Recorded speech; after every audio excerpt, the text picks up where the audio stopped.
Brother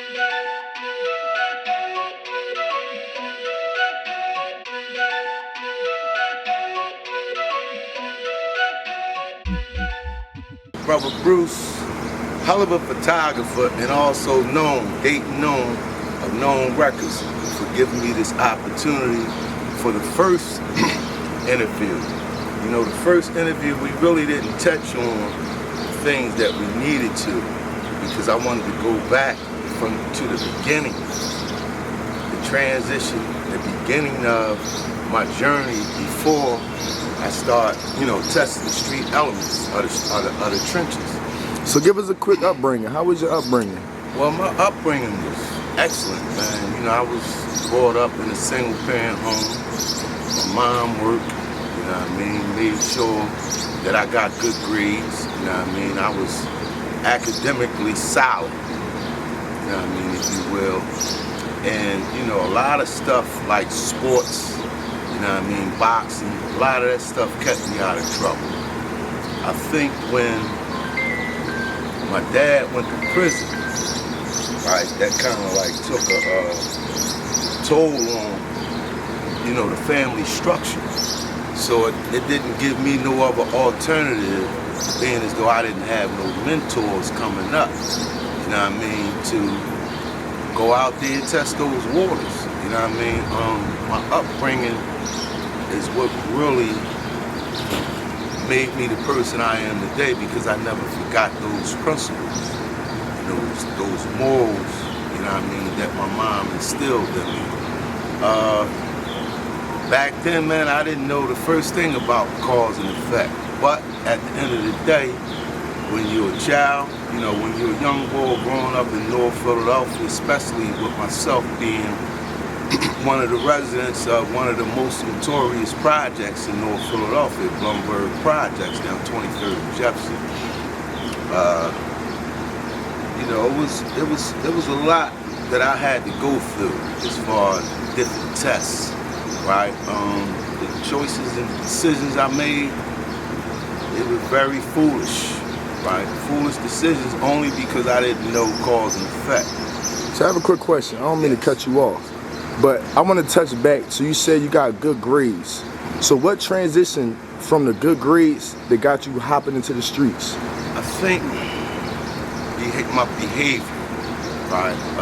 I was very high-headed, very quick-tempered, right? As opposed to now, I'm more laid back and reserved. But coming up where I came up from, man, like, it was tough, man. So, like, whether I was getting good grades or not, I was still gonna be tested by my peers, you know what I mean? And by me being much smaller than a lot of the guys that I came up with, that alone allowed me to be very consistent about knowing how to protect myself, you know what I mean? But the transition itself, man, like having the behavior problems, going to detention, you know what I mean? I started lacking in my grades only because I didn't stick to the, you know, to the script. You know what I mean? Not having my father present was really a disadvantage for me, because as you know, man, like a mother, she can nurture you, you know what I mean? She can raise you to be the right way, but a woman can't teach a boy how to be a man. And by that, you know, my father being away in prison, you know, that really caused a lot of traumatic experiences, put it that way, because a lot of the stuff I was getting involved in, I didn't have to, you know what I mean? Because I grew up knowing what good work ethics was, being raised by my grandmother, you know what I mean? My grandmother owned a bakery, you know what I mean? So I always knew how to cook. At the age of 8 and 9, I know how to bake cakes and all that, you know what I mean? So could you let us know a little bit more about the bakery? Like, where was the bakery at? The bakery was down in West Philly, man, down 58th and Spruce, John's Bakery. And I have some wonderful memories about that, because like coming up from in North Philly and, you know, migrating out to West Philly, I was exposed to a whole different scenery in terms of the mindset. You know what I mean? You could pretty much tell, like if you go to South Philly, you know, their whole steez is totally different from mine. See what I'm saying? Every part of the geographical locations in Philadelphia has a different MO, put it that way. You know what I mean? Like, for example, like Germantown, they was known, like with the Southwest, they was known to be pretty boys, but these dudes was gangsters. These dudes was very, you know, notorious, you know, because a lot of people overlook the fact that, you know, they dress well, they look good, you know what I mean, but that didn't have nothing to do with their heart, you know what I mean. In a lot of neighborhoods, people stood 10 toes down on principle, right?